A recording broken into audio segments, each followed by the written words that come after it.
నమస్కారం అండి, నేను డాక్టర్ దీప్తి. ఇవాళ నేను మీరు ఫ్రై చేసిన ఆయిల్ని మళ్ళీ వాడొచ్చా లేదా, ఒకవేళ అలా వాడితే దానివల్ల ఏం నష్టం జరుగుతుందో చెప్తాను. చాలా మంది, ముఖ్యంగా ఇప్పుడు వర్షాకాలం కదండి, వేడివేడిగా బజ్జీలు తినాలనిపిస్తుంటుంది, పకోడీలు తినాలనిపిస్తుంటుంది. తినండి, నేను కాదనను. కానీ ఆ ఫ్రై చేసిన ఆయిల్ని మళ్ళీ ఫ్రై చేయకూడదు. చేస్తే ఏమవుతుంది, ఆ వేడి వల్ల ఆ ఆయిల్లో చాలా చేంజెస్ వస్తాయి.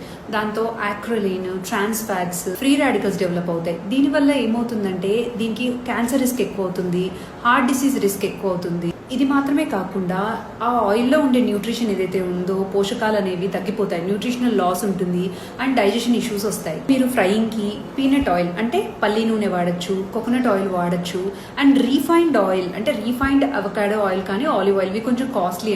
ఘీ కూడా వాడచ్చండి. ఈ ఆయిల్స్ ఎందుకు చెప్తున్నానంటే దీనికి హై స్మోక్ పాయింట్ ఉంటుంది అనమాట. మిగతా ఆయిల్స్ కి స్మోక్ పాయింట్ అనేది తక్కువగా ఉంటుంది, త్వరగా డ్యామేజ్ అనేది జరుగుతుంది. సో ముఖ్యంగా రంగు మారిన నూనెని వాడకండి. అండ్ వాడిన తర్వాత ఆ నూనెని చాలా రోజులుగా బయట పెట్టడం కూడా మంచిది కాదండి. మీరు ఒకవేళ ఒక్కసారి సింగిల్ యూస్ ఫ్రై చేశారనుకోండి, దాని తర్వాత దాన్ని తాలింపులో వాడేసి అయిపోచేసేయండి. మీరు బయట కూడా తిన్నప్పుడు ఆ ఆయిల్ ఫ్రెష్గా వాడుతున్నారా లేదా గమనించుకోండి.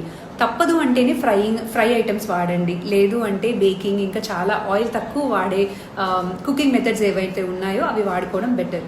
సో ఆరోగ్యం చాలా ఇంపార్టెంట్. ఈ జాగ్రత్తలు పాటిస్తారు కదా. Take care.